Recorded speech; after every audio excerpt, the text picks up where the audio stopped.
دیکھیں، ہمیں رسول اللہ صلی اللہ علیہ وسلم کی جو صحیح احادیث سے ملتا ہے وہ اتنی بات ملتی ہے کہ آپ صلی اللہ علیہ وسلم ہی کے نسب میں حضرت مہدی ہوں گے، ان کا نام آپ صلی اللہ علیہ وسلم کے نام جیسا ہوگا، قریش میں سے ہوں گے، اور جس دور میں آئیں گے وہ حضرت عیسیٰ علیہ السلام بھی انہی کے بعد فوراً نازل ہوں گے، اس دجال بھی اسی وقت ظاہر ہوگا۔ یہ تینوں چیزیں ایک ہی وقت پہ ہوں گی، دجال، حضرت عیسیٰ علیہ السلام اور حضرت مہدی۔ اور حضرت مہدی دمشق میں مسجد میں نماز کے لیے کھڑے ہوں گے کہ اچانک حضرت عیسیٰ علیہ السلام فرشتوں کے کندھوں پہ ہاتھ رکھ کے دمشق کے مینار پہ اتریں گے، پھر وہاں سے سیڑھیوں سے نیچے آئیں گے کیونکہ دارالاسباب میں داخل ہو چکے ہیں۔ حضرت مہدی ان سے کہیں گے کہ آپ نماز پڑھائیں، وہ انکار کریں گے۔ حضرت مہدی کی اقتداء میں حضرت عیسیٰ علیہ السلام نماز پڑھیں گے اور پھر دونوں کی اقتداء میں جہاد ہوگا۔ تو مجاہدین کے امام ہوں گے حضرت مہدی، اتنی بات ہمیں معلوم ہوتی ہے۔ چند باتیں اور ہیں روایات میں جو ملتی ہیں، یہ ہمیں ڈیٹ نہیں بتائی گئی ہے، سن نہیں بتایا گیا، سال نہیں بتایا گیا۔ اس بارے میں صدیوں سے لوگ پیش گوئیاں کر رہے ہیں کہ فلاں سن میں آئیں گے، فلاں سن میں آئیں گے، بڑے بڑے لوگوں نے پیش گوئیاں کی ہیں جو 100% غلط ثابت ہوئی ہیں۔ تو اب بھی لوگ پیش گوئیاں کر رہے ہیں کہ 2025 میں آئیں گے، کوئی کہہ رہا ہے 2030 میں آئیں گے۔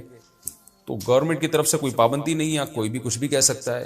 نبی صلی اللہ علیہ وسلم نے اس کو مبہم رکھا ہے، صحابہ نے مبہم رکھا، نہ صحابہ نے نبی سے تاریخ پوچھی، نہ مہینہ پوچھا، اور نہ نبی نے بتایا۔ اور ایسی چیزوں میں اسلام اس کو مجمل ہی رکھتا ہے، کیونکہ وہ مہینہ آتا اور اس مہینے میں کوئی بھی اٹھ کے مہدی کا دعویٰ کر دیتا تو کنفیوژن پیدا ہو جاتی نا۔ اس لیے ہمیں اس پر مبہم ایمان ضروری ہے، مجمل ایمان ضروری ہے۔ مبہم تو نہیں کہیں گے، مجمل کا مطلب تفصیل ہمیں معلوم نہیں ہے، بس ہمیں پتہ ہے کہ ایک وقت آنے والا ہے قرب قیامت میں کہ حدیث میں آتا ہے خراسان سے ایک لشکر اٹھے گا اور اللہ اس کو فتح عطا فرمائیں گے۔ حدیث میں آتا ہے کہ مجاہدین لڑیں گے اور اتنی بڑی جنگ ہوگی کہ آپ صلی اللہ علیہ وسلم نے فرمایا کہ 1/3 مجاہدین اس میں جو لڑنے والے ہوں گے وہ شہید ہو جائیں گے، جو اس وقت کے سب سے افضل ترین شہداء ہوں گے، اور 1/3 مجاہدین وہ ہوں گے جو لڑائی کی شدت اور سختی کی وجہ سے میدان چھوڑ کے بھاگ جائیں گے۔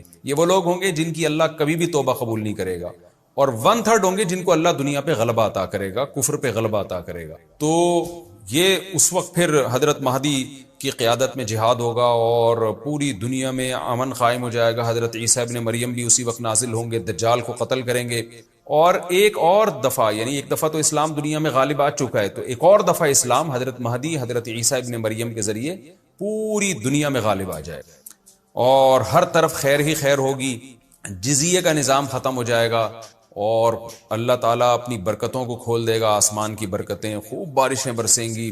ایک روایت میں آتا ہے، ترمذی کی روایت ہے، اتنے بڑے بڑے انار پیدا ہوں گے کہ اس کے چھلکے کو لوگ سائبان کے طور پہ استعمال کریں گے، ایک ایک انگور کا دانہ کئی لوگ نچوڑ کے پیئیں گے، یعنی برکتیں اللہ کی طرف سے ایسی کھل جائیں گی، تو پوری دنیا میں امن ہوگا۔ تو یہ جو نبی صلی اللہ علیہ وسلم کی جو بعثت تھی نا، آپ صلی اللہ علیہ وسلم کی، وہ کیا تھی؟ قرآن میں آتا ہے لِيُظْهِرَهُ عَلَى الدِّينِ كُلِّهِ۔ آپ صلی اللہ علیہ وسلم کو دنیا میں اس لیے بھیجا گیا تاکہ آپ دین کو پوری دنیا میں غالب کر دیں۔ تو ایک دفعہ تو یہ بنو امیہ کے دور میں، اور بنو عباس، اور پھر خلافت عثمانیہ، یہ جو مسلمانوں کی خلافتیں چلی ہیں، تو بنو امیہ اور بنو عباس کے دور میں تو اسلام پھیل گیا تھا پوری دنیا، جتنی بھی مہذب دنیا تھی اس میں اسلام ہی اسلام تھا، یعنی اسلامی حکومت تھی، سب مسلمان نہیں تھے لیکن حکومت اسلامی تھی، سب مسلمانوں کے زیر سایہ تھے۔ تو اللہ تعالیٰ اب پوری دنیا میں کیفیت کے لحاظ سے، کمیت کے لحاظ سے، کوانٹٹی کوالٹی دونوں لحاظ سے اسلام کو دنیا میں غالب کرے گا۔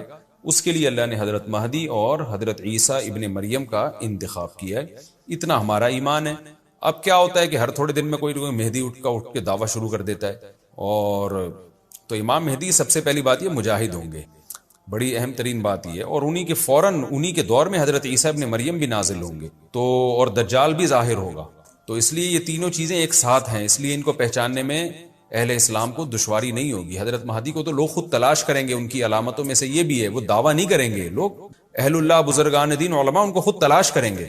آج لوگ خود دعویٰ کر رہے ہوتے ہیں حضرت مہدی ہیں، میں حضرت مہدی ہوں، تو وہ دعویٰ جو کرے گا اس کا مطلب وہ تو ہو ہی نہیں سکتا۔ تو اس لیے ہمیں اس ٹاپک کو ختم کر دینا چاہیے، اس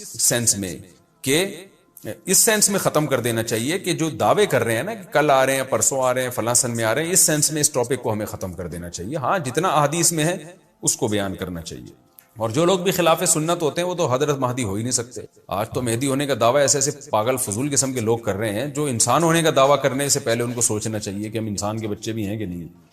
اچھا، یہ بھی انہوں نے پوچھا ہے کہ کیا امام مہدی نبی ہوں گے؟ امام مہدی نبی ہوں گے یا صحابی؟ اس بارے میں وضاحت فرما دیں۔ نہ وہ نبی ہوں گے نہ صحابی ہوں گے، کیونکہ صحابی تو وہ ہوتے ہیں جنہوں نے اسی زندگی میں آپ صلی اللہ علیہ وسلم کو ایمان کی حالت میں دیکھا ہو۔ حضرت مہدی اور نبی کا زمانہ تو صدیوں کا فاصلہ ہے اس کے درمیان، تو نہ تو نبی ہوں گے نہ صحابی ہوں گے، نیک ہوں گے، بزرگ ہوں گے، بس مہدی کا معنی ہدایت یافتہ، سیدھے راستے پر ہوں۔ وَيَسْأَلُونَكَ عَنْ ذِي الْقَرْنَيْنِ قُلْ سَأَتْلُو عَلَيْكُمْ مِنْهُ ذِكْرًا۔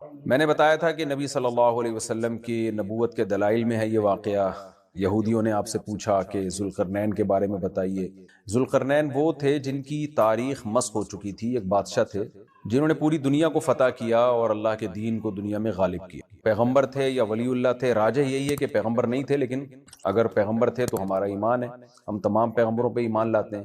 بعض ایسے ہیں جن کے بارے میں قرآن نے بتا دیا کہ یہ اللہ کے پیغمبر تھے، بعض ایسے ہیں جن کے بارے میں قرآن نے مبہم رکھا۔ تو ان کی وجہ تسمیہ میں نے بتا دی تھی کہ ان کو قرن کہتے ہیں، سینگ کو، کنارے کو، تو زمین کے دونوں کناروں کو فتح کیا انہوں نے۔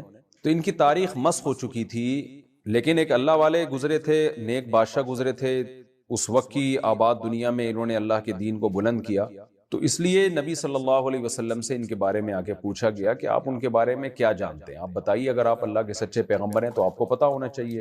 تو وہی نازل ہوئی نبی صلی اللہ علیہ وسلم پر، اور یہ واقعہ اللہ تعالیٰ نے نبی صلی اللہ علیہ وسلم کو بتایا کہ یہ آپ سے ذوالقرنین کے بارے میں کہتے ہیں، قُلْ سَأَتْلُو عَلَيْكُمْ مِنْهُ ذِكْرًا، آپ کہہ دیجئے عن قریب میں تمہیں ان کے بارے میں بتاؤں گا، تذکرہ کروں گا ان کا۔ ان کی تاریخ کیا ہے اس بارے میں دیکھیں، ہمارے پاس قرآن و سنت میں کوئی واضح بات نہیں ملتی، تاریخی روایات ہیں جن میں بڑا ٹکراؤ ہے، اور میں ویسے بھی کوشش کرتا ہوں کہ تفسیر کے لیکچر میں قرآن کو اتنا فوکس کروں کہ بس قرآن آپ کی سمجھ میں آئے۔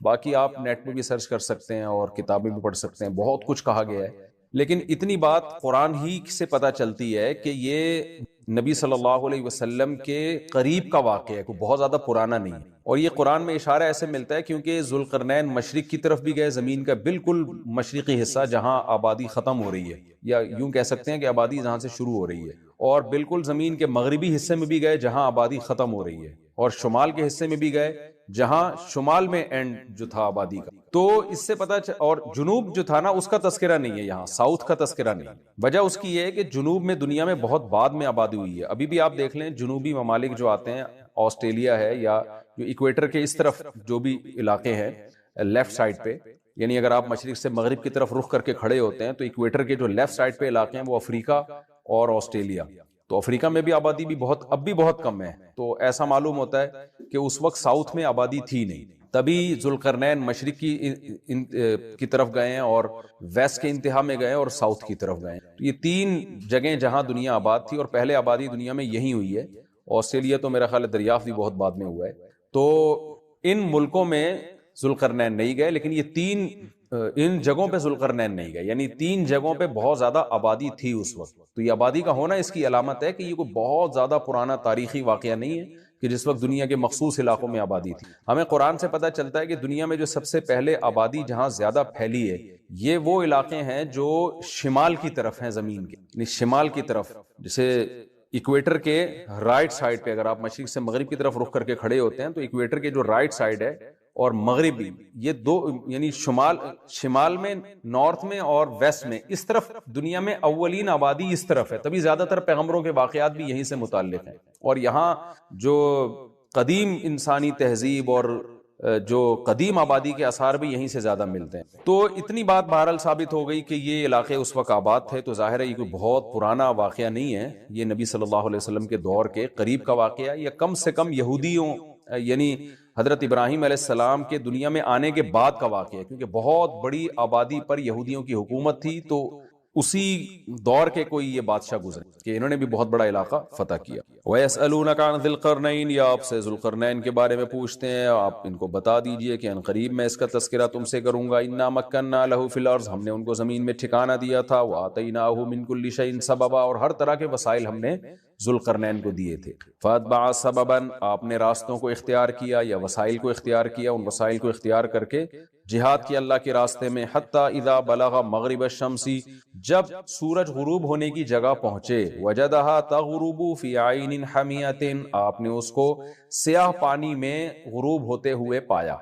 مغرب شمس کا مطلب ظاہر ہے جہاں سورج غروب ہوتا ہے وہاں تو دنیا میں کوئی جا ہی نہیں سکتا، زمین گول ہے، وہ تو گھومتا ہی رہے گا، ہر جگہ ہی سورج غروب ہو رہا ہوتا ہے. لیکن آج بھی دنیا میں مشرقی ممالک اور مغربی ممالک کہلاتے ہیں. جیسے قرآن میں آتا ہے نا وَأَوْرَثْنَا الْقَوْمَ الَّذِينَ كَانُوا يُسْتَضْعَفُونَ مَشَارِقَ الْأَرْضِ وَمَغَارِبَهَا الَّتِي بَارَكْنَا فِيهَا، کہ ہم نے بنی اسرائیل کو وارث بنا دیا جو ضعیف سمجھے جاتے تھے، زمین کے مشرقوں کا بھی اور زمین کے مغربوں کا بھی. تو مشرقوں اور مغربوں سے کیا مراد ہے؟ وہ آبادی جو ایسٹ کی طرف ہے اور وہ آبادی جو ویسٹ کی طرف ہے. تو یہ مطلب ہے مشرق اور مغرب کا. تو قرآن کے مشرق سے یہی مراد ہوتا ہے کہ وہ آبادی جو ایسٹ کی طرف، آج جس کو ایسٹ کہتے ہیں، اور وہ آبادی جو ویسٹ کی طرف. تو سورج کے غروب ہونے کی جگہ کا مطلب کیا؟ مطلب وہ آباد علاقہ، آخری علاقہ جہاں سورج غروب ہو جاتا ہے. جب ہم زمین کے بیچ میں کھڑے ہوتے ہیں تو وہ ویسٹ کا علاقہ جہاں اس کے بعد پھر آبادی نہیں ہے. تو یہ مغرب الشمس سے مراد ہے. وَجَدَهَا تَغْرُبُ فِي عَيْنٍ حَمِيَةٍ، یعنی آپ تو علاقے فتح کرتے چلے جا رہے تھے تو جہاں آبادی بالکل ختم ہو گئی تو آپ نے سورج کو پایا، محسوس کیا کہ وہ عین چشمے کو بھی کہتے ہیں اور مطلق پانی کو بھی کہتے ہیں، سمندر کو بھی کہتے ہیں. اصل اطلاق تو اس کا چشمے پر ہوتا ہے، لیکن اس کا عربی لغت میں ہی ہر طرح کے پانی پر بھی اس کا اطلاق ہوتا ہے.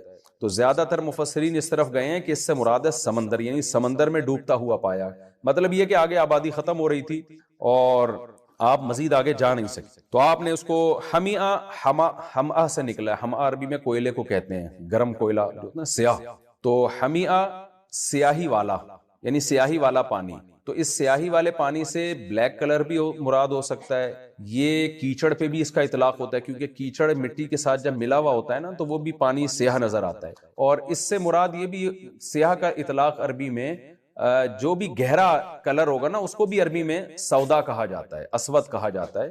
تو اس پر بھی اطلاق ہو سکتا ہے. خلاصہ یہ نکلے گا کہ جب وہ پانی میں سورج ڈوب رہا تھا تو وہ پانی کا رنگ گہرا تھا. اب اس کی بہت ساری تفسیریں کی گئی ہیں کہ کیا مراد ہے اس سے، واللہ عالم. یہ تو جب کوئی مغربی علاقوں میں جائے، وہاں کھڑے ہو کر ریسرچ کرے اور وہاں ڈوبتا ہوا دیکھے تو پتہ چلے گا. بہرحال انسان کو ایسا ہی لگتا ہے جب وہ سمندر کے کنارے کھڑا ہوتا ہے تو وہ پانی سمندر میں ڈوب رہا ہوتا ہے.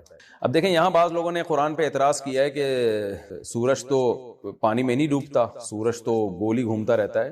تو قرآن نے یہ نہیں کہا کہ سورج پانی میں ڈوب رہا تھا، بلکہ قرآن نے کیا وجدہا، ذوالقرنین نے پایا ایسا، ذوالقرنین کو ایسا لگا کہ پانی میں ڈوب رہا ہے. تو یہ میں سمجھتا ہوں خود قرآن کی صداقت کی دلیل ہے کہ اس وقت دنیا یہ سمجھتی تھی کہ سورج کوئی خاص جگہ ہے جہاں جا کے غائب ہو جاتا ہے اور پھر مشرق سے طلوع ہوتا ہے، کسی جگہ سے نکل رہا ہوتا ہے. اس وقت دنیا، جب اسلام دنیا میں آیا تو اتنی زیادہ، خاص طور پہ عرب کے بدوؤں کے پاس، عربوں کے پاس اتنی نالج نہیں تھی کہ زمین گول ہے اور سورج اسی طرح چکر لگائے چلا جا رہا ہے. عربوں کے پاس کم از کم اتنی نالج نہیں تھی. ہو سکتا ہے یونان میں اور ادھر ادھر علاقوں میں وہاں کے سائنسدان یہ بات جان گئے ہوں، لیکن عربوں کے پاس نالج نہیں تھی. یہ آیت قرآن مجید معجزے کی اور بلاغت کی کتنی بڑی دلیل ہے. قرآن یہ بھی تو کہہ سکتا تھا حتی اذا بلغ مغرب الشمس، یہاں تک کہ جب ذوالقرنین مغربی علاقے کی طرف پہنچے جہاں سورج غروب ہوتا ہے تو تغرب فی عین حمیۃ، سورج غروب ہونے لگا پانی کے اندر. وجدہ کا لفظ اگر قرآن نہ لے کر آتا نا تو قرآن کی آیت سائنسی اصولوں کے بالکل خلاف ہو جاتی. عرب تو مان لیتے کہ سورج غروب ہوتا ہے سمندر کے اندر، لیکن یہ سائنس اس کو غلط ثابت کر دیتی آج کے دور میں. تو قرآن نے اس وقت بھی جو ایکسپلین کیا ہے سائنسی اصولوں کو، ان میں یہ رعایت کی ہے کہ کل 1400 سال کے بعد جا کے قرآن کی کسی آیت پر کوئی سائنٹسٹ بھی انگلی نہ اٹھا سکے. اس لیے قرآن نے الفاظ یہ کہا وجدہا، ذوالقرنین کو ایسا لگا کہ وہ پانی میں ڈوب رہا ہے. آپ آج بھی ساحل سمندر پہ کھڑے ہوتے ہیں مغرب کی طرف رخ کر کے تو آپ کو ایسا لگتا ہے کہ سورج پانی کے اندر ڈوب رہا ہے. تو آپ دیکھیں کہ اگر نبی صلی اللہ علیہ وسلم اللہ کے سچے نبی معاذ اللہ نہ ہوتے تو آپ یہ یوں آیت پڑھ دیتے کہ سورج پانی میں ڈوب رہا تھا. لیکن آپ صلی اللہ علیہ وسلم پر اللہ کی طرف سے کلام نازل ہوا اور اللہ کو کہ علم میں یہ بات تھی کہ سورج پانی میں ڈوبتا نہیں ہے، اس لیے اللہ تعالیٰ نے پہلے ہی فرما دیا کہ ذوالقرنین کو ایسا لگا کہ سورج پانی میں غروب ہو رہا ہے. وجد عندها قوما، تو وہاں آپ نے مغرب شمس میں یعنی زمین کے انتہائی مغرب کی جانب ایک قوم کو پایا، لوگ آباد تھے وہاں پہ. قلنا یا ذا القرنین اما ان تعذب، جب ذوالقرنین نے وہ علاقہ فتح کیا ہے تو اللہ تعالیٰ کہتے ہیں ہم نے ذوالقرنین کو وحی کی. اب اگر ذوالقرنین اللہ کے ولی تھے تو یہ آپ کے دل میں الہام ہوا، اور اگر اللہ کے پیغمبر تھے تو پراپر وحی آئی آپ کے اوپر. وہ کیا وحی تھی؟ ہم نے ذوالقرنین سے کہا، یا بعض علماء نے یہ بھی کہا ہے کہ اس وقت کے پیغمبر کو حکم ہی یہی تھا کہ اپنے امتیوں کو بتا دے کہ اس طرح سے جہاد ہوگا کہ آپ جب کسی علاقے کو پکڑیں گے تو آپ کے پاس یہ آپشن ہوگا کہ چاہے ان کو قتل کر دیں چاہے ان کو چھوڑ دیں. تو قلنا یا ذل قرنین کا مطلب قلنا بذریعتی نبی ہی، ہم نے نبی کے ذریعے ذوالقرنین کو کہا. اس وقت کے جو بھی نبی تھے ان کی تعلیمات ہی یہی تھی. جیسے آج ہم کسی کے سے کہتے ہیں نا کہ بھائی اللہ تم سے کہہ رہا ہے کہ 5 ٹائم نمازیں پڑھو، تو وہ کہہ سکتا ہے اللہ مجھ سے تو نہیں کہہ رہا، تو ہم کہیں گے اللہ پیغمبر کے ذریعے آپ سے کہہ رہا ہے، پیغمبر کی احادیث آپ کے پاس موجود ہیں. تو حضرت ذوالقرنین کو یا تو اللہ نے ڈائریکٹ وحی کی یا الہام کیا، یا وقت کے پیغمبر کی تعلیمات حضرت ذوالقرنین کے پاس پہنچی تھی. وہ تعلیمات یہی تھی کہ جو قوم آپ نے پکڑی ہے، جو گرفتار ہوئے ہیں جنگ کے ذریعے، جو علاقہ فتح ہوا ہے، ان کے ساتھ ان دو میں سے ایک معاملہ آپ کریں. وہ معاملہ کیا ہے؟ اما ان تعذبا اے ذوالقرنین، یا تو ان کو عذاب دے، وَإِمَّا أَن تَتَّخِذَ فِيهِمْ حُسْنًا، یا آپ کے پاس یہ بھی آپشن ہے کہ آپ ان میں کے ساتھ اچھا سلوک کریں، ان کو چھوڑ دیں. تو آپ کے پاس دونوں آپشن ہیں، جو چاہیں آپ کریں. قَالَ أَمَّا مَنْ ظَلَمَ فَسَوْفَ نُعَذِّبُهُ، حضرت ذوالقرنین نے فرمایا جو ان میں ظالم ہوگا ہم اس کو سزا دیں گے. ثُمَّ يُرَدُّ إِلَىٰ رَبِّهِ، پھر وہ لوٹایا جائے گا اپنے رب کی طرف آخرت میں. فَيُعَذِّبُهُ عَذَابًا نُكْرًا، تو اللہ تعالیٰ بھی اس کو بہت سخت عذاب دے گا آخرت کے دن. وَأَمَّا مَنْ آمَنَ وَعَمِلَ صَالِحًا، اور ان میں جو ایمان لے آیا اور نیک اعمال کیے، فَلَهُ جَزَاءً الْحُسْنَى، اس کے لیے اچھا بدلہ ہے. وَسَنَقُولُ لَهُ مِنْ أَمْرِنَا يُسْرًا، اور ہم ان قریب اس کے لیے اچھا معاملہ کریں گے، اس کو اور نوازیں گے ہم. دیکھیں دنیا میں جہاد جب بھی ہوتا ہے نا، چاہے یہودیوں نے کیا ہو، چاہے عیسائیوں نے کیا ہو، چاہے مسلمانوں نے کیا ہو، تو جہاد کی 2 قسمیں ہیں.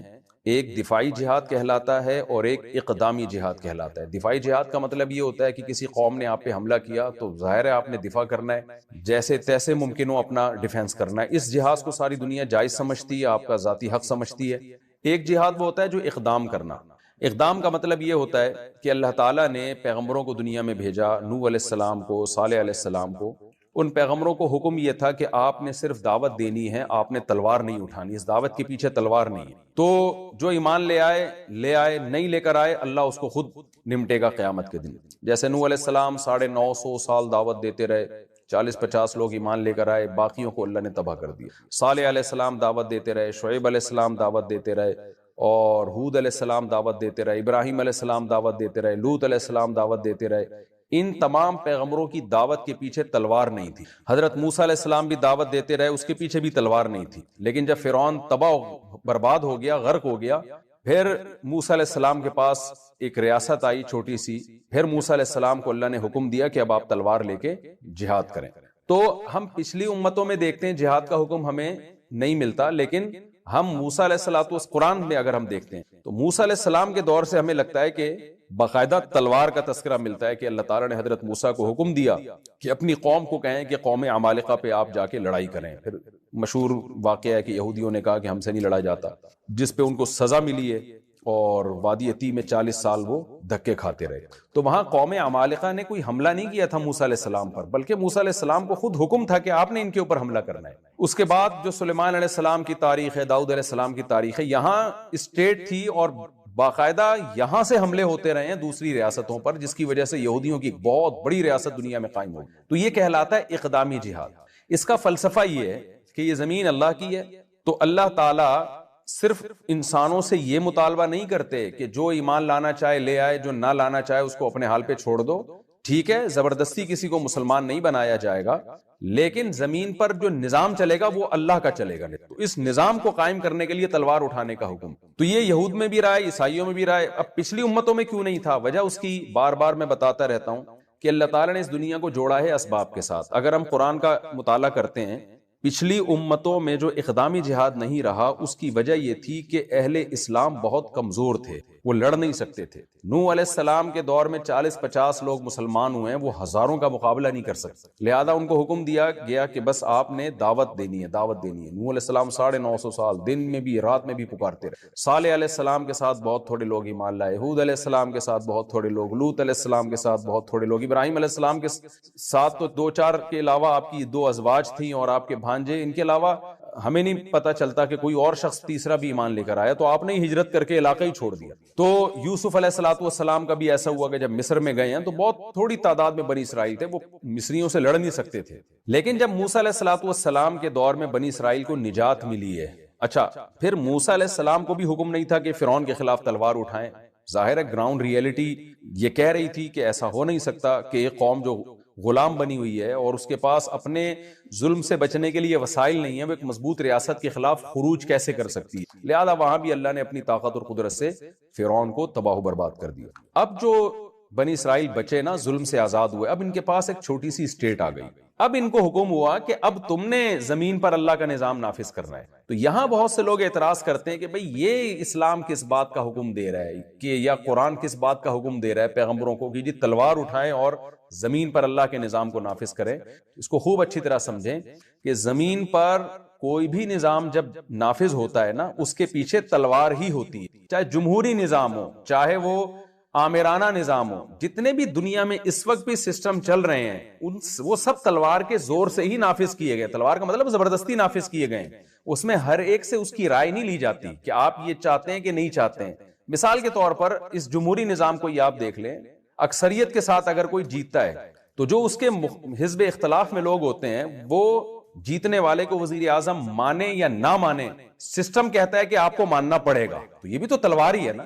تو تلوار کے پیچھے دو چیزیں ہونی چاہیے. اگر وہ تلوار غلط نظام کو دنیا میں نافذ کرنے کے لیے چلائی جا رہی ہے تو وہ غلط ہوگی, اگر وہ صحیح بات کے لیے چلائی جا رہی ہے تو وہ تلوار ٹھیک ہوگی. تو بحث یہ نہیں ہے کہ تلوار کی زور سے اللہ تعالیٰ نے اپنے ادیان کو, چاہے وہ یہودیت ہو, عیسائیت ہو, اسلام ہو, تلوار کی طاقت سے دنیا میں غالب کیا ہے یا لوگوں کے مشورے سے غالب کیا ہے. اصل چیز یہ ہے کہ غالب جس چیز کا کو کیا جا رہا ہے وہ ٹھیک تھی یا غلط تھی. دیکھیں اگر میں تلوار اٹھاتا ہوں اور دنیا سے چوروں کا خاتمہ کر دیتا ہوں تو یہ نہیں کہا جائے گا کہ جی آپ نے تلوار کے ذریعے ایک دنیا سے چوری کو ختم کیا ہے, بلکہ اپریشیٹ کیا جائے گا کہ آپ نے تلوار کے ذریعے ایک اچھا کام کیا ہے, قاتلوں کو اور چوروں کو اور ڈاکوؤں کا خاتمہ کیا ہے آپ نے.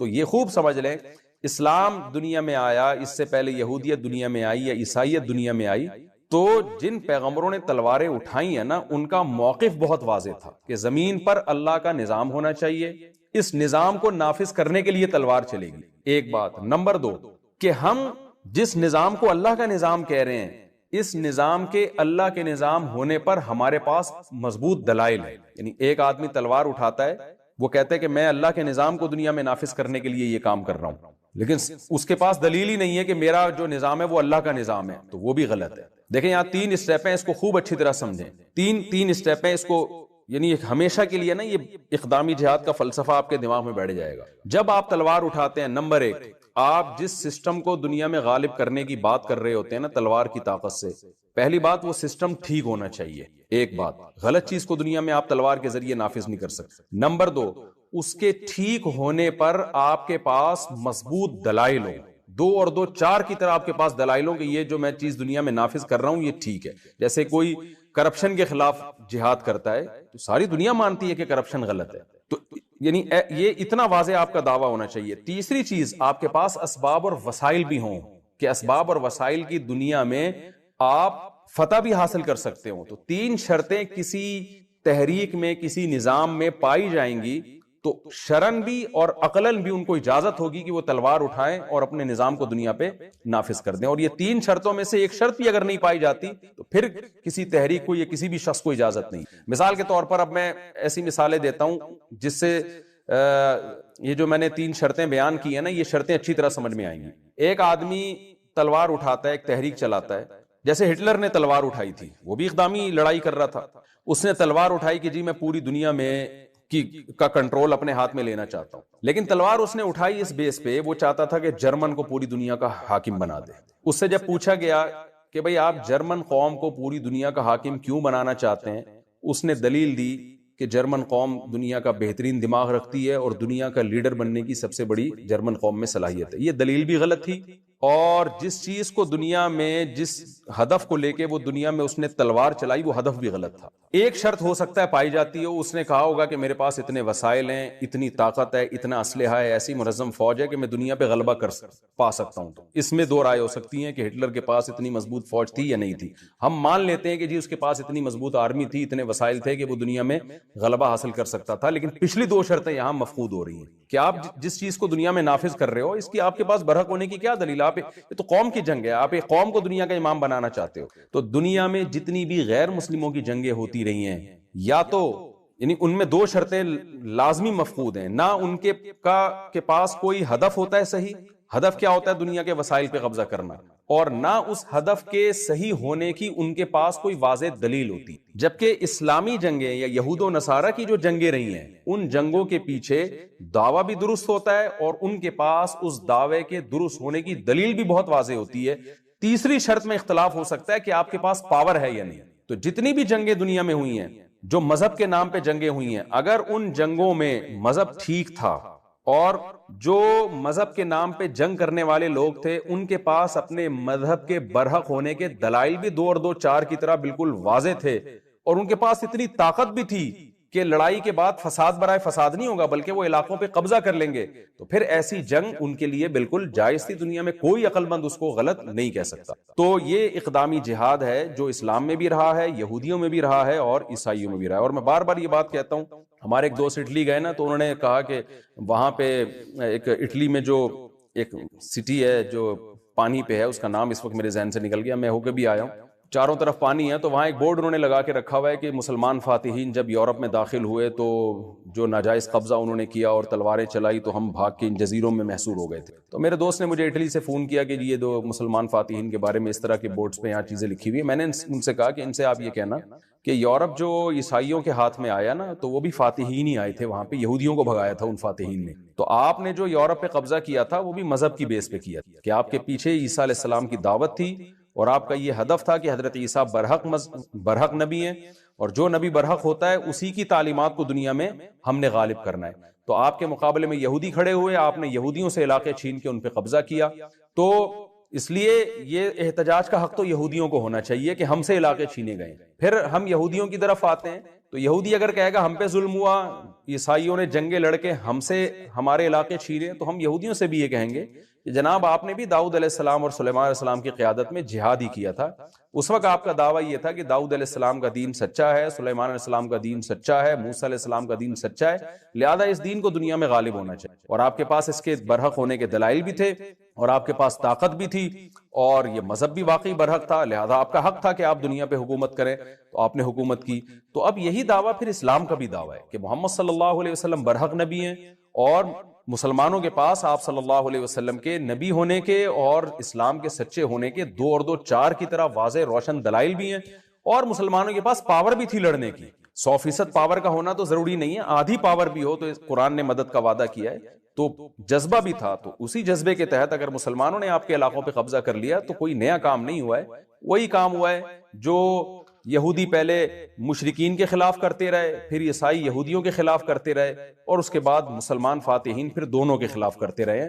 کوئی اچھمبے کی بات نہیں ہے، تو یہ دنیا کا رواج بھی ہے اور عقل بھی اسی کو درست کہتی ہے۔ اور پھر ہم جو مشرکین ہیں، جو اقدامی جہاد کے قائل نہیں ہیں، جو بت پرست ہیں، ان کی بھی ماضی اگر تاریخیں اٹھا کے دیکھیں تو ان کے پاس بھی آج جتنے علاقے ہیں وہ بھی سارے تلوار کی طاقت سے ہی انہوں نے فتح کی۔ یہ تو جمہوری نظام دنیا میں اب آیا ہے، پہلے تلواریں ہی چلتی رہی ہیں۔ محمد بن قاسم کے بارے میں کہا جاتا ہے نا کہ یہ علاقہ تو راجہ داہر کا تھا، محمد بن قاسم نے وہاں سے آ کے سندھ پہ حملہ کر کے جبرن سندھ کو فتح کر کے اسلام میں اور اسلامی ریاست میں داخل کیا، تو یہ تو اصل میں تو ہندوؤں کا تھا اور راجہ داہر کا تھا۔ تو وہاں بھی ہے کہ راجہ داہر کون سا الیکشن کے ذریعے آیا تھا، راجہ داہر بھی تلوار کی طاقت سے ہی اس نے ان علاقوں پہ قبضہ کیا، تو تلوار ہی کی طاقت سے دنیا میں حکومتیں ہمیشہ قائم ہوئی ہیں۔ یہ تو ایک دفعہ جب قائم ہو گئیں تو بڑی جنگوں سے روکنے کے لیے پھر آپس میں ان کے ایگریمنٹ ہوئے کہ ہم ایک دوسرے کے خلاف لڑیں گے نہیں۔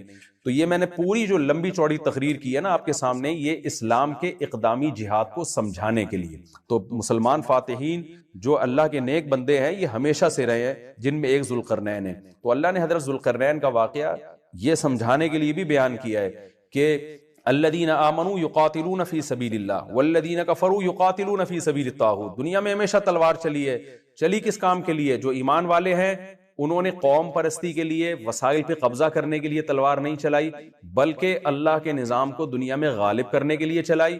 والذین کفروا یقاتلون فی سبیل الطاغوت، اور جو خدا کو نہیں ماننے والے انہوں نے بھی تلواریں چلائی ہیں لیکن شیطانی نظام کو دنیا میں نافذ کرنے کی۔ تو ذوالقرنین کا واقعہ بھی جو اصل سبق ہمیں اس سے ملتا ہے وہ یہ ملتا ہے کہ اللہ کے نیک بندوں نے تلواریں اٹھائی ہیں اور دنیا میں اللہ کے نظام کو نافذ کیا ہے۔ اور یہ ٹاپک میں ایک بات پہ ختم کرتا ہوں، وہ یہ کہ اگر کوئی غیر مسلم کہتا ہے نا کہ اسلام تلوار کے زور سے پھیلا ہے، تو آپ اس کو یہ کہہ دیا کریں کہ اسلام نے تلوار کے زور سے نمازوں کو پھیلایا، توحید کو پھیلایا، دنیا سے زنا کو ختم کیا، شراب کو ختم کیا، سودی نظام کو ختم کیا۔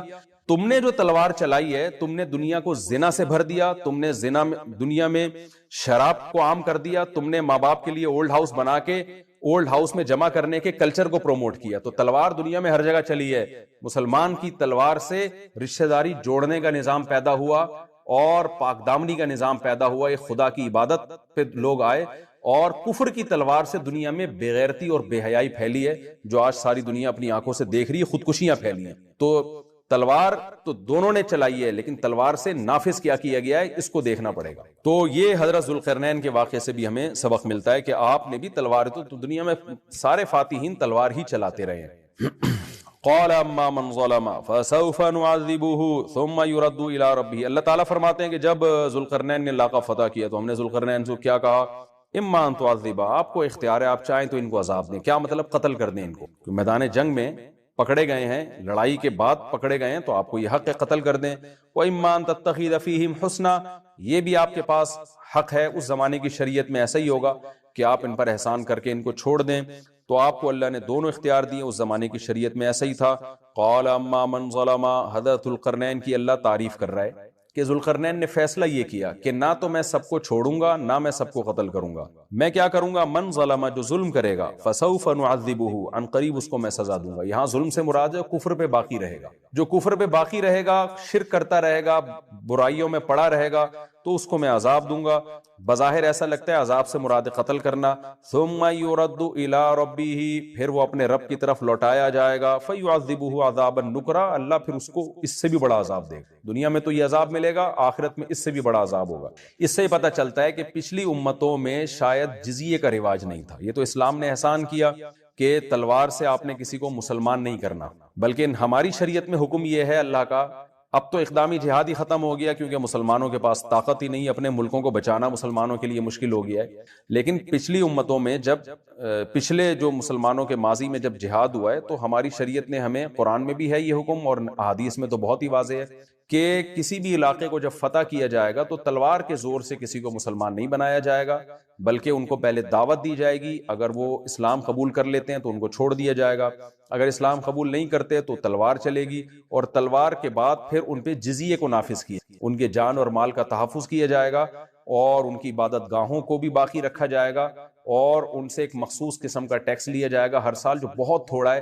ہم فقہ کی کتابیں جب پڑھاتے ہیں طلبہ کو تو اس میں اس پوری جو جزیے کی مقدار کتنی ہوگی، مالدار پہ مالدار کتنا جزیہ دے گا، ایک متوسط درجے کا غیر مسلم کتنا جزیہ دے گا، اور غریب کتنا دے گا، یہ پوری ڈیٹیل فقہ کی کتابوں میں فقہاء نے قرآن و حدیث سے نکال کے لکھی ہوئی ہے، لیکن یہاں اس کا موقع نہیں ہے، لیکن وہ بہت تھوڑی ہے اور وہ قسطوں میں لی جاتی ہے، بہت تھوڑی، اور اس کے بدلے میں جو ان کو بینیفٹس ملتے ہیں بہت زیادہ ملتے ہیں کہ ان کو پوری آزادی مل جاتی ہے۔ تو ایسے غیر مسلموں کو ذمی کہا جاتا ہے۔ تو اسلام نے تو بہت زیادہ یعنی غیر مسلموں کے ساتھ رواداری والا معاملہ کیا ہے۔ یہ رواداری والا معاملہ اسلام سے پہلے یہود و نصارہ میں نہیں تھا، یعنی ان کی شریعت سخت تھی اس معاملے میں، ہماری شریعت نے بہت ہمیں چھوٹ دی ہے کہ آپ غیر مسلم کو قتل نہیں کر سکتے اس بیس پہ کہ وہ کلمہ نہیں پڑھتا۔ لیکن آپ دیکھیں ذوالقرنین کو اللہ نے اجازت دے دی کہ چاہو تو بھائی سب کو قتل کر دو۔ ذوالقرنین نے کہا جو ظلم سے بچ جائے گا، یعنی شریعت کو فالو کرے گا، میں اس کے ساتھ اچھا سلوک کروں گا، جو نہیں کرے گا میں اس کو سزا دوں گا۔ تو اس شریعت میں اجازت تھی، ہماری شریعت میں نہیں ہے۔ لیکن ہماری شریعت میں بھی یہ محدود وقت کے لیے، جب حضرت عیسیٰ ابن مریم علیہ السلام نازل ہوں گے تو صحیح حدیث سے پتہ چلتا ہے وَيَضَعُ الْجِزْيَةَ، حضرت عیسیٰ کے دور میں جزیہ ختم ہو جائے گا، اما الاسلام و اما السیف، یا تو تلوار ہوگی یا اسلام ہوگا۔ یعنی حضرت عیسیٰ جب نازل ہوں گے تو وہاں بالکل یہی حکم ہوگا جو ذوالقرنین کو اللہ نے حکم دیا تھا، بلکہ ذوالقرنین کو تو اجازت دی تھی کہ آپ چاہیں تو ان کو چھوڑ دیں، چاہیں تو سزا دیں، لیکن عیسیٰ ابن مریم کو اجازت نہیں ہوگی۔ وہاں یہی ہوگا کہ اللہ کی حجت بندوں پر اتنی تمام ہو چکی ہے کہ حضرت عیسیٰ علیہ السلام کو حکم ہوگا کہ اس وقت جو مجاہدین ہیں، جو اسلام قبول کرے گا تو بچے گا، نہیں کرے گا تو اس کو قتل کیا جائے گا. لیکن خوب سمجھ لیں آج یہ حکم نہیں ہے، ہمیں اجازت نہیں ہے کہ ہم آج کسی غیر مسلم کو قتل کر لیں، قطعاً اس کی اجازت نہیں. تو یہ دو مسئلے میں ایک بتا دوں، ایک تو حضرت عیسیٰ کا، اور ایک مسئلہ ہے کہ عرب میں اگر کوئی غیر مسلم ہے جب اس کے خلاف جہاد ہوگا تو کیا ہوگا. تو اس بارے میں امام ابو حنیفہ کا موقف یہ ہے کہ عرب کے خلاف جب لڑائی ہوگی تو اس میں بھی جزیہ نہیں ہے، یا تو اسلام ہے یا تلوار ہے. تو ماضی میں جو لڑائیاں عربوں کے خلاف ہوتی رہی ہیں، امام ابو حنیفہ کا موقف یہ ہے کہ ان سے جزیہ نہیں لیا جائے گا. اور دلیل اس کی یہی ہے کہ عربوں پہ حجت تمام ہو چکی ہے، قرآن ان کی زبان میں نازل ہوا ہے، وہ تو قرآن کو اچھی طرح سمجھتے ہیں، اس کے بعد ان پر حجت تمام ہو چکی ہے، لہذا ان کے لیے حکام سخت ہیں. جو عجمی ہیں ان کے لیے حکام نرم ہیں.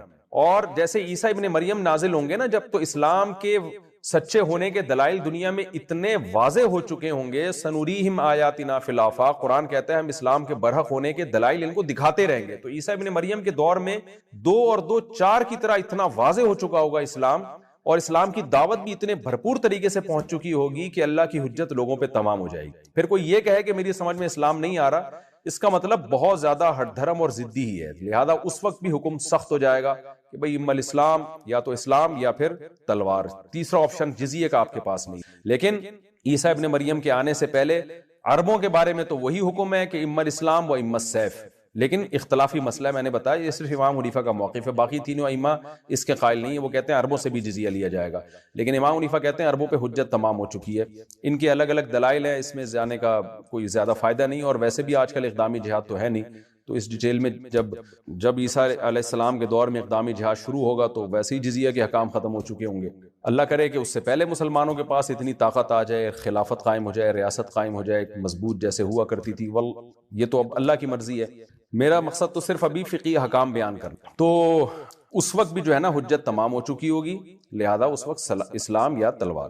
تو یہاں حضرت ذوالقرنین کو اللہ نے کیا فرمایا، اما ان تعذب و اما ان تتخذ فیہم حسنا، چاہے تو آپ قتل کر دیں، چاہے تو آپ اچھا سلوک کریں. حضرت ذوالقرنین نے کہا جو ظلم کرے گا قتل کروں گا، پھر اللہ اس کو عذاب دے گا. واما من آمن وعمل صالحا فلہ جزاء الحسنى، جو ایمان لا کے نیک اعمال کرے گا اس کو بہت اچھا بدلہ دوں گا، اور سنقول له من امرنا یسرا، اس کے ساتھ میں اچھا معاملہ کروں گا.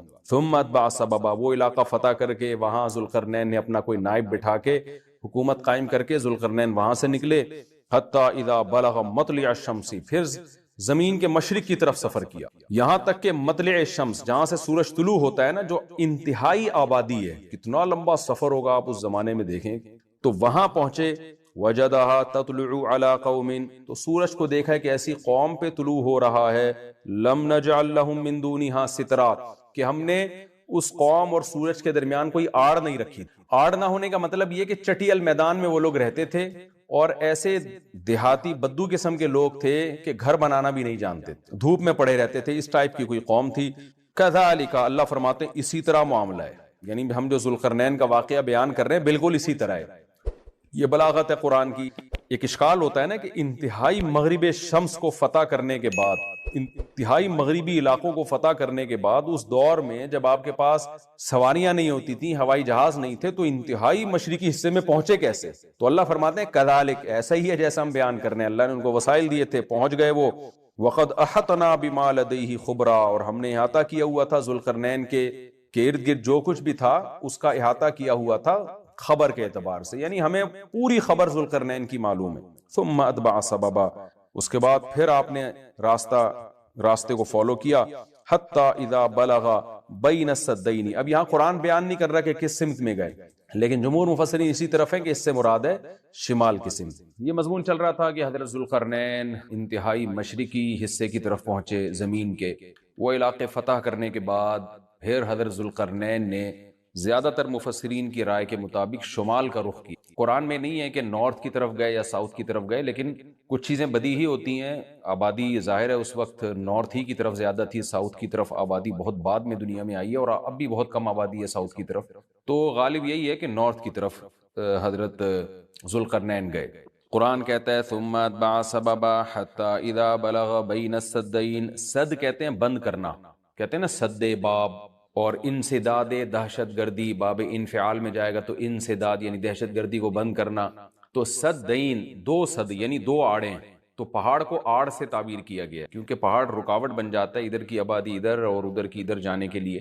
تو ایک آڑ کی طرح ہوتا ہے. تو قرآن کہتا ہے حتی اذا بلغ بین السدین، یہاں تک کہ جب دو پہاڑوں کے درمیان میں پہنچے، وجد من دونہما قوما، تو آپ نے پایا ان دونوں کے پیچھے ایک قوم کو، یا دونوں کے ایک طرف ایک قوم کو پایا.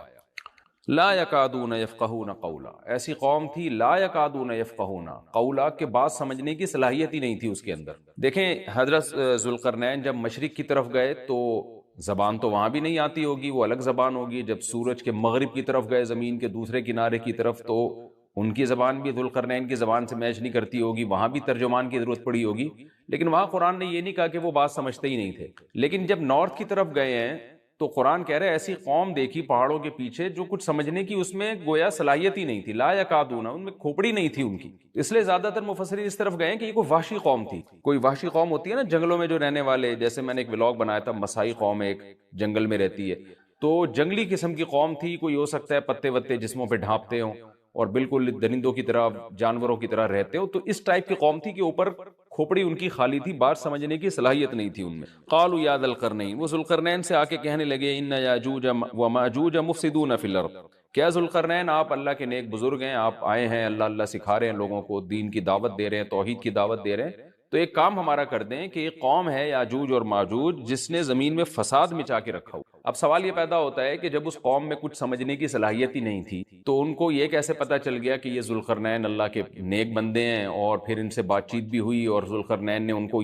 آگے یہ بھی بتایا کہ میں دونوں پہاڑوں کے درمیان سیسا پلائی ہوئی دیوار بنا کے ان پہاڑوں کو بند کر دوں گا، اس میں میرے ساتھ یہ تعاون کرو. تو یہ سب کانورزیشن ہوئی کیسے؟ تو اس کا جواب آسان ہے. ظاہر ہے جتنی بھی بے وقوف قوم ہو، کسی نہ کسی طریقے سے، اشاروں سے، ترجمان سے، مختلف طریقوں سے اس کو، تھے تو بہرحال انسان نا، کوئی گدھے گھوڑے یا کوئی بندر تو نہیں تھے انسان.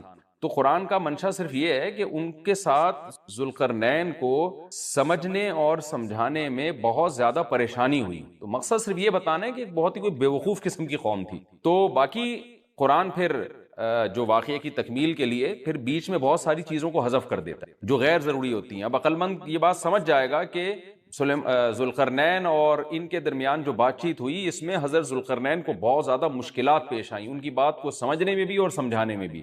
تو آگے پھر قرآن جو ہے نا کہ جو ان کا جو بڑا مقصد تھا وہ بہرحال حاصل ہو گیا. وہ اشاروں سے ہوا ہو، وہ کوئی ترجمان کے ذریعے ہوا ہو، یا کسی بھی طرح سے ہوا ہو، تو حضرت ذوالقرنین نے بھی کوئی حل نکالا ہوگا نا کہ اس قوم کی بات کو سمجھنے کی ہم کوشش کریں، ان کو بہرحال دین کی دعوت دی ہوگی. تو یہ اس اشکال کا جواب تو ہی، کیونکہ قالو کا مطلب یہاں نہیں ہے کہ آئے انہوں نے ذوالقرنین کی زبان میں بات کرنا شروع کر دی. جو بھی اپنی زبان میں جس طرح سے بھی بات کی، چاہے اشارہ سے کی ہو یا ترجمان کے ذریعے. دوسری بات یہ ہے کہ انہوں نے حضرت ذوالقرنین کی طاقت کا تو اندازہ لگا لیا تھا کہ یہ اتنے پاورفل ایک لشکر کے ساتھ آئے ہیں اور ان کے پاس اتنا اسلحہ ہے، اتنے گھوڑے ہیں، تو یہ ہنر مند ہیں.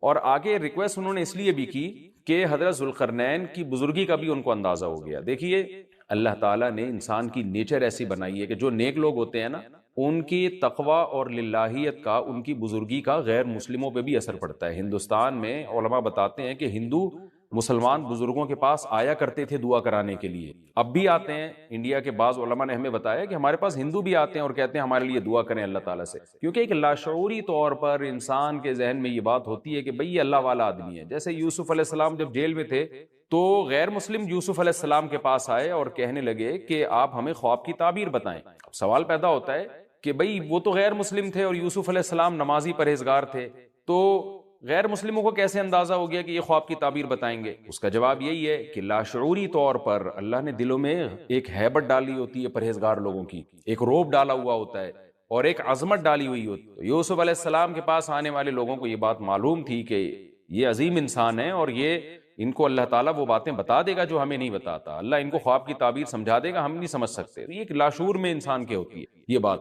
اور بھی اس میں بہت ساری مثالیں ہیں، لیکن میں پھر وہ ہمارا یہ لیکچر جس کو ہم فوکس کر رہے ہیں وہ رہ جائے گا.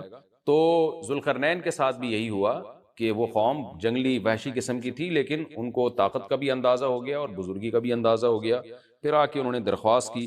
طرز عمل سے یہ لگتا ہے کہ وہ قوم بھی مسلمان ہو گئی تھی، یعنی بغیر لڑائی کے اور بغیر کسی مناظرے بازی کے ذوالقرنین کا مذہب اس قوم نے بھی قبول کر لیا. تو کیا کہنے لگی حضرت ذوالقرنین سے؟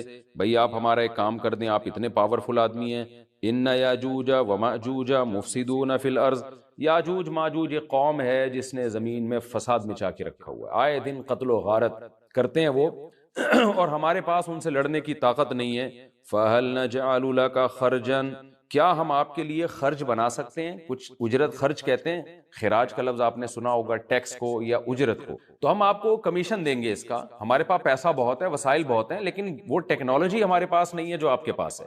تو ہم دیکھ رہے ہیں آپ کو اللہ نے ایک بڑی قوت اور طاقت دی ہے، تو پیسہ ہمارے پاس بہت ہے، ہم آپ کو اس کی اجرت دیں گے. آپ نے یہ کرنا ہے کہ علا، اس بات پر ہم آپ کو اجرت دیں گے، تجعل بیننا وبینہم سدا، کہ آپ ہمارے اور ان کے درمیان ایک آڑ بنا دیں، ایک دیوار بنا دیں، کہ بہت بڑی دیوار بنانی پڑے گی اور پہاڑوں کو کہ اس خلا کو ختم کرنا پڑے گا. وہ قوم آ کے ہم پہ حملے کرتی ہے اور ہمارا بہت نقصان کرتی ہے، تو آپ ایک ایسی آڑ بنا دیں جو ہمارے بس میں نہیں ہے. قال ما مکنی فیہ ربی خیر، ذوالقرنین نے فرمایا میرے رب نے جو مجھے ٹھکانہ دیا ہے، طاقت دی ہے، وہ بہتر ہے. کیا مطلب؟ مجھے تمہاری اجرت کی ضرورت نہیں ہے، میرے پاس بہت وسائل ہیں. دیکھیں استغنا بہت بڑی نعمت ہے. سلیمان علیہ السلام کا بھی یہی انداز تھا جب ملکہ سبا نے ہدیے دے کے بھیجا نا، تو سلیمان علیہ السلام نے بھی یہ فرمایا تھا ما آتانی اللہ خیر مما آتاکم، مجھے جو اللہ نے وسائل دیے ہیں وہ تم سے بہت زیادہ ہیں. تو ایسے موقع پہ اس طرح کی بات کرنا یہ تکبر نہیں کہلاتا،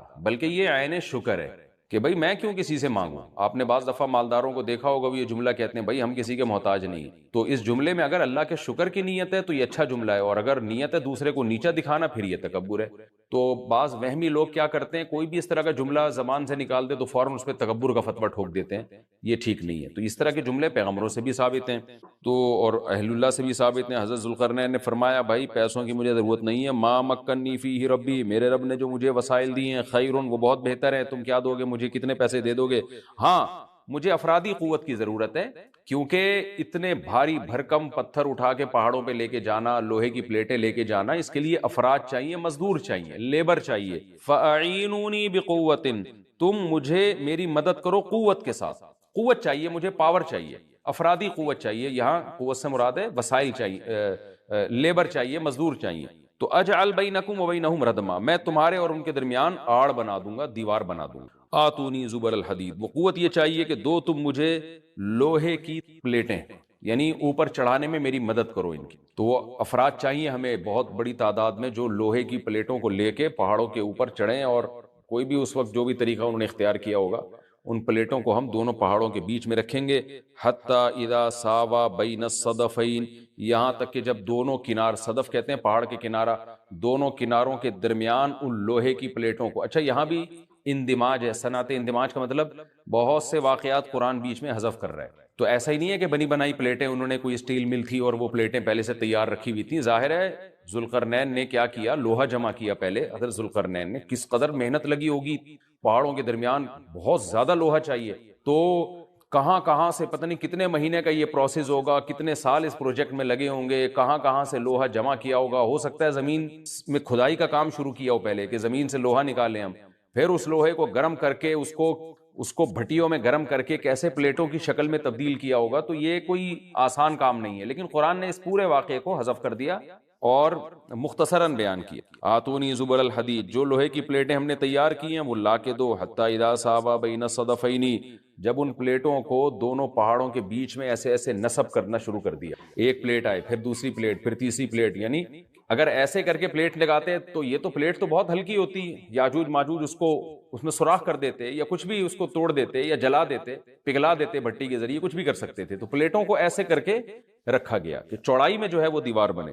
قال انفخوا، تو ذوالقرنین نے کہا اب ان میں آگ بھڑکاؤ. انفخوا کا مطلب پھونک مارنا ہے، لیکن یہاں پھونک سے بھٹی کی جو گرم کرنے کے لیے جو ہوا ڈالی جاتی ہے نا، جو جیسے آپ نے دیکھا ہوگا نا پرانے زمانے میں خواتین جو تھیں، وہ بوڑھی مائیں کیا کرتی تھیں، دادیاں، وہ ایک پائپ لے کے نا کوئلوں میں پھونک مارتی تھیں. اس سے کیا ہوتا ہے، وہ ٹیمپریچر بڑھتا ہے. آج بھی میں نے گاؤں دیہاتوں میں دیکھا ہے بھٹیوں میں کہ وہ ہوا کا پریشر بنانے کے لیے انہوں نے کچھ دیسی قسم کی مشینیں لگائی ہوئی ہوتی ہیں. ایک صاحب کو میں نے دیکھا وہ سائیکل کا پہیے پہ پتہ نہیں کون سی مشین لگائی ہوئی ہے، اس سائیکل گھمائے جا رہے ہیں، ادھر سے ہوا نکل رہی ہے اور وہ لوہا پگھلنا شروع ہو گیا. تو بھٹی میں جو پہلے زمانے میں ٹیمپریچر بڑھایا جاتا تھا وہ ہوا کا پریشر بڑھا کے ہی بڑھایا جاتا تھا، یا ہو سکتا ہے کوئی گیس ہو جس کا پریشر بڑھانے کو انفخو سے تعبیر کیا جا رہا ہے. حتی اذا جعلہ نارا، یہاں تک کہ جب ان پلیٹوں کو بہت زیادہ گرم کر دیا اور آگ کی طرح وہ پلیٹیں بیچ میں نصب کر کے نا آگ کی طرح پگھلنے لگی، پانی کی طرح وہ پگھلنے لگی، تو قال آتونی افرغ علیہ قطرہ، جب وہ گرم ہو گئی نا بہت زیادہ، تو پہلے سے تانبا پگھلا کے رکھا ہوا تھا. یہاں بھی وہی تفصیل ہے کہ حضرت ذوالقرنین نے جو اتنا زیادہ تانبا پگھلا کے پہلے سے بالکل وہ پانی کی طرح تانبا پگھلایا ہوا تھا. میں نے دیکھا ہے جو کاپر ہے پگھلتا ہوا بھٹیوں میں، مجھے تو ایسی چیزیں دیکھنے کا بڑا شوق ہے، تو وہ اتنا زیادہ اس کا ٹیمپریچر ہوتا ہے نا کہ ایسا لگتا ہے جیسے جہنم کی آگ ہے. اللہ ہم سب کو محفوظ رکھے. تو میں کبھی کبھار جب یہ آیت پڑھتا ہوں تو میں سوچتا ہوں کہ کیا کتنا بڑی مقدار میں حضرت ذوالقرنین نے کہاں کہاں سے تانبا جمع کیا ہوگا، پھر اس کو کیسے اس زمانے میں، جو صدیوں پرانی بات ہے، جب ٹیکنالوجی نے اتنی ترقی نہیں کی تھی، اس کا تو عشر اشیر بھی نہیں تھا، لیکن کیسے اس کو پگھلایا ہوگا انہوں نے، حضرت ذوالقرنین نے. تو کسی دیگڑے میں جناب اتنا زیادہ، پھر دیگ کہاں سے لائے ہوں گے؟ وہ دیگ تو خود پگھل جائے گی. اس کے لیے مخصوص قسم کی ایک کوئی میٹل ہوتا ہے کہ اس کا ٹیمپریچر اور تانبے کا ٹیمپریچر میں فرق ہوتا ہے، کہ تانبا جس ٹیمپریچر پہ پگھلے گا تو اس دھات کو، تانبے کو جس دیگ میں ڈالا جائے وہ اس ٹیمپریچر پہ نہ پگھلتا ہو، یا کوئی پتھر کی دیگ ہوگی، جو بھی ہوگا، لیکن بہرحال یہ ساری چیزیں محیر العقول ہیں. تو حضرت ذوالقرنین نے پہلے سے بہت بڑی مقدار میں تانبے کو پگھلا کے رکھا ہوا تھا. اب انہوں نے کہا کہ آتونی افرغ علیہ قطرہ، قطر کہتے ہیں تانبے کو. اب یہ جو ہے دو مجھے یہ، میں اب ان پلیٹوں کے اوپر جو گرمی سے جو پگھل رہی ہیں نا، ان کے اوپر تانبا ڈال دوں. یعنی تانبا ڈالنے کا مقصد کیا تھا کہ دونوں پلیٹوں کے درمیان جو خلا ہے وہ پر ہو جائے، اور پلیٹوں کو پگھلانے کا مقصد یہ تھا کہ پلیٹیں اور تانبا آپس میں مکس ہو جائیں، ایک یکجان ہو جائیں وہ. کیونکہ جب ایک چیز گرم کر کے دوسری گرم چیز کے ساتھ ملائی جاتی ہے نا، تو وہ اس کے اجزاء ایک دوسرے میں داخل ہو جاتے ہیں اور وہ بالکل یکجان ہو جاتا ہے. تو آتونی افرغ علیہ قطرہ، دو مجھے یہ تانبا، میں اس کے اوپر انڈیل دوں گا. تو وہ دیگیں تانبے کی پگھلا پگھلا کے پہاڑوں پہ چڑھایا گیا ان دیگوں کو، اور پھر وہ لوہے کی پلیٹوں کے بیچ میں جو خلا تھا نا، ان خلا میں وہ تانبے کا جو پگھلا ہوا تانبا تھا پانی کی شکل میں، اس پگھلے ہوئے تانبے کو ڈال دیا گیا. تو وہ یکجان ہو کر ایک بہت مضبوط آہنی دیوار بن گئی. فَمَا اسْطَاعُوا أَن يَظْهَرُوهُ، اب یاجوج ماجوج میں اس کی استطاعت نہیں رہی کہ اس پہ چڑھ سکیں. وَمَا اسْتَطَاعُوا لَهُ نَقْبًا، اور اس دیوار میں نقب کی استطاعت بھی نہیں رہی. کتنا لمبا سوراخ کریں گے اس کو کھود کے، یہ بھی ان کے لیے ممکن نہیں رہا. جب اتنا زبردست پروجیکٹ چند مہینوں میں یا چند سالوں میں مکمل ہوا، یا چند دنوں میں، اس کی حقیقت اللہ ہی جانتا ہے، لیکن یہ بہت بڑا پروجیکٹ تھا، بہت ایک شاندار کام تھا، جو شاید اس زمانے میں بہت مشکل ہو. تو اس زمانے میں آپ سوچیں کہ کتنا مشکل ہوگا. لیکن ذوالقرنین نے جب اس پروجیکٹ کو مکمل کیا، قال ھذا رحمت من ربی، وہی بات، تکبر نہیں کیا کہ میرا کمال ہے، دیکھا، اور پھر شو بازی شروع کی. نا نا نا نا نا، ھذا رحمت من ربی، یہ میری رب کی طرف سے رحمت ہے. لیکن سلیمان علیہ السلام بھی یہی الفاظ تھے نا جب تخت سامنے آ گیا، ھذا من فضل ربی، یہ میرے رب کا فضل ہے. تو انبیاء اور نیک لوگ، اللہ ان سے جب بھی کوئی عجیب کام لیتا ہے تو فوراً اللہ کی طرف نسبت کرتے ہیں. پھر